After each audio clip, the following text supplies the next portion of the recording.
Hi everyone, this is Andreas from Having a Ball with yet another solo episode. The reason is that Joseph is still in the hospital, and the reason why you haven't heard from us lately is that he has been through hell.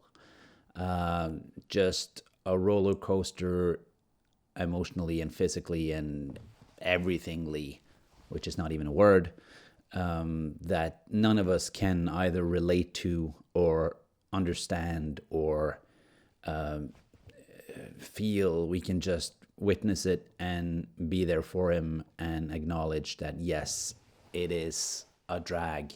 It is being dealt a very poor hand in the poker game of life.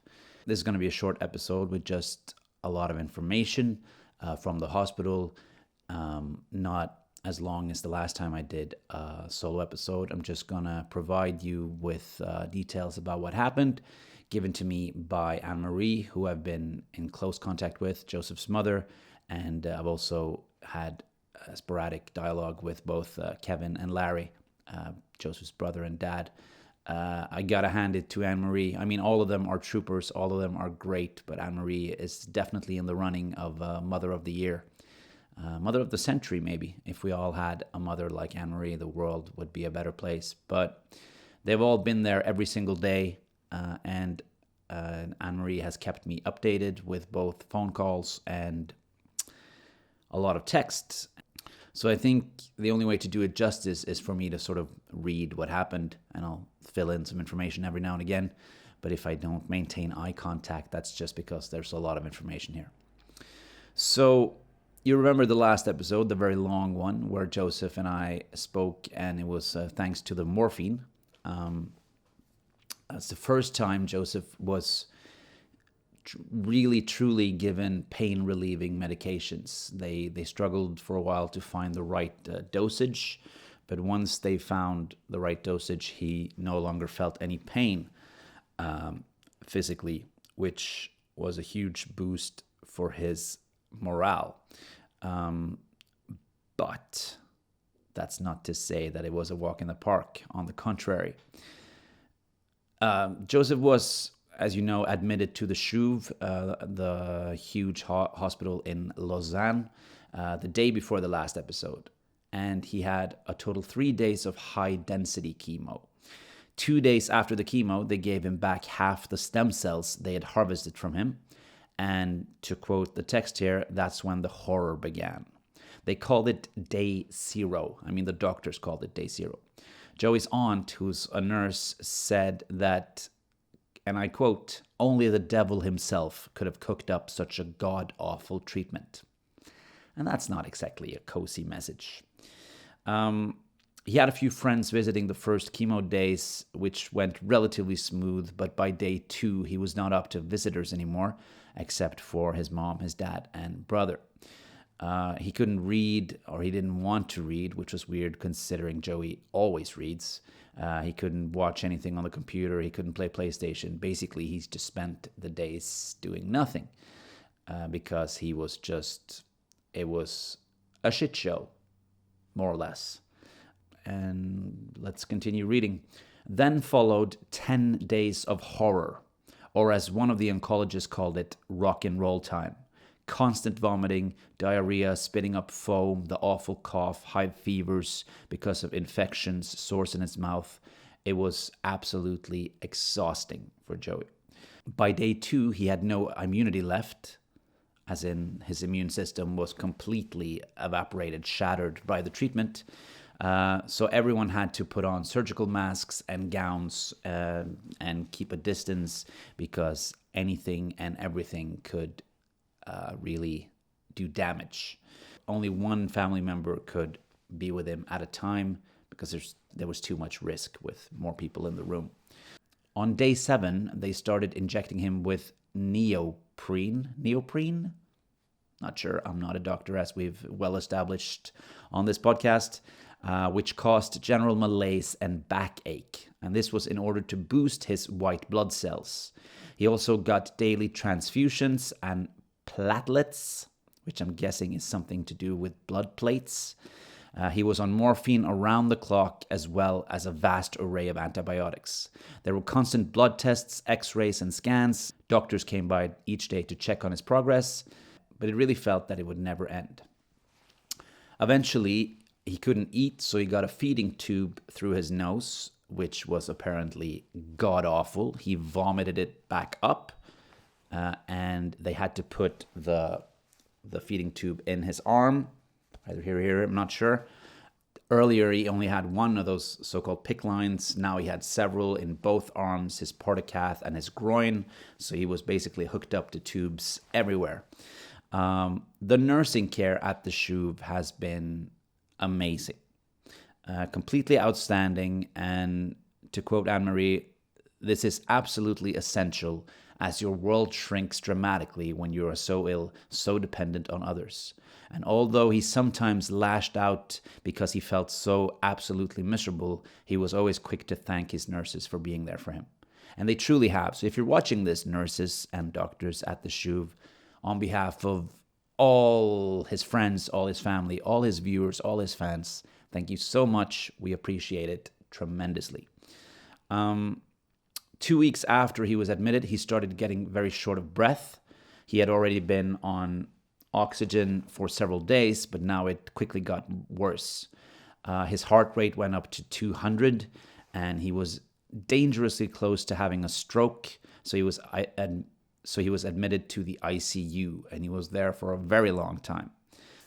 The first days, he was actually put in an artificial or induced coma to attempt to regulate his heart rate and stabilize him. He spent several days in this coma, I think almost a week, using propofol, if I've understood it correctly, which is the Michael Jackson drug we've discussed several times on this show.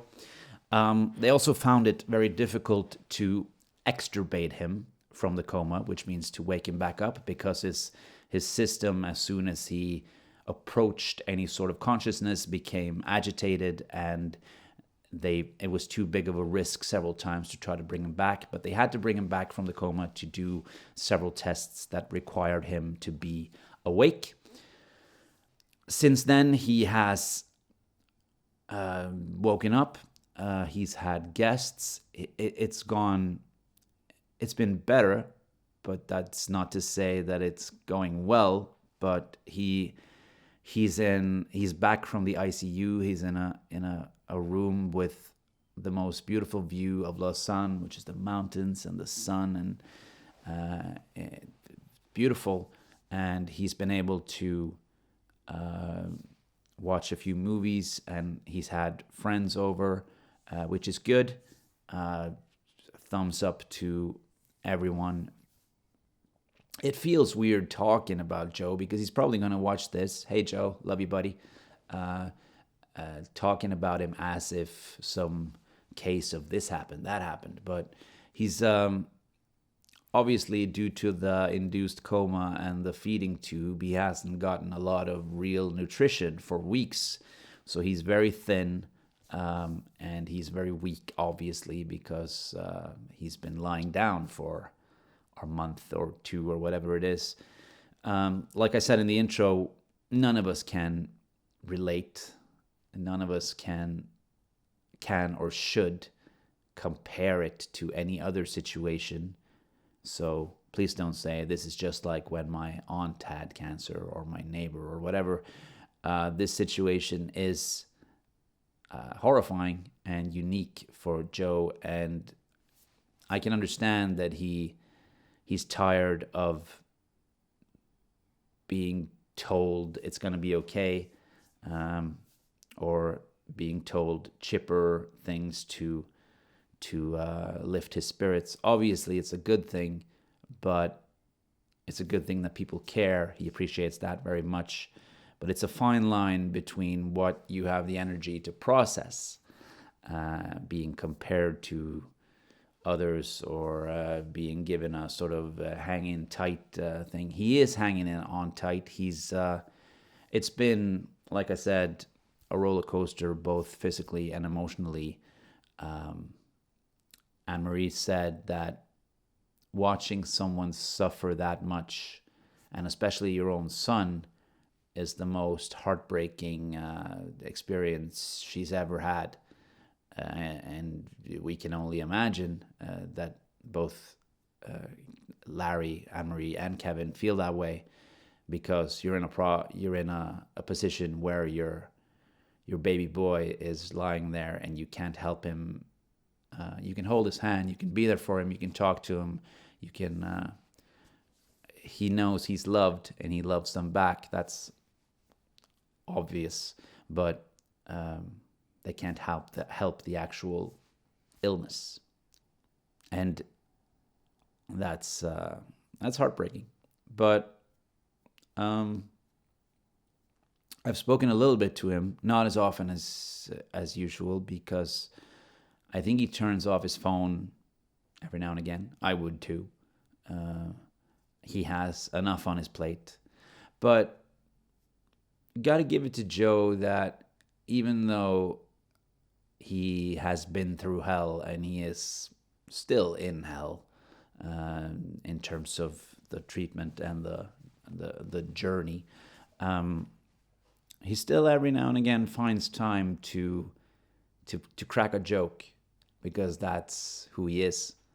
And I've even been hesitant to say, "How you doing, buddy?" or "How you feeling?" because I know the answer is shit, garbage, and I don't want him to feel like he has to find some creative way to tell me that he feels like shit. So the few times I've spoken to him, it's been sort of about other things, exciting new things with having a ball, trying to structure some sort of expansion, which we've spoken about several times, and it's going to be cool. I'm still figuring out the details and trying to learn how to do this, that, and the other, but I want to pull this off, first and foremost for Joe, his family, but also for the huge impact it can do and does on the world. Not just Joe's story, but cancer awareness, cancer research, cancer